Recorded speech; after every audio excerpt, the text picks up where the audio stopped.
I had to come outside so that I could see all of the snow that has drifted on my porch. This is my front yard.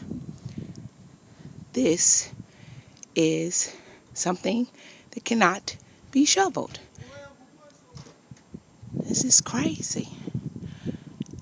No one, my neighbor, he's cleaned off his. I don't know how he did it. Then my other neighbor, I have the most snow on my porch. Let's see if I can step to the side. I'm about to use my blower. And you can't really see how high it is. But the snow it's in the street.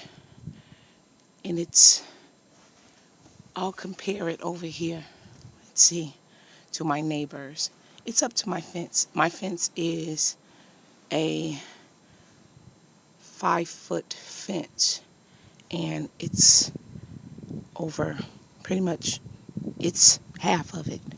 And you can see on the side how it looks versus this. Absolute madness.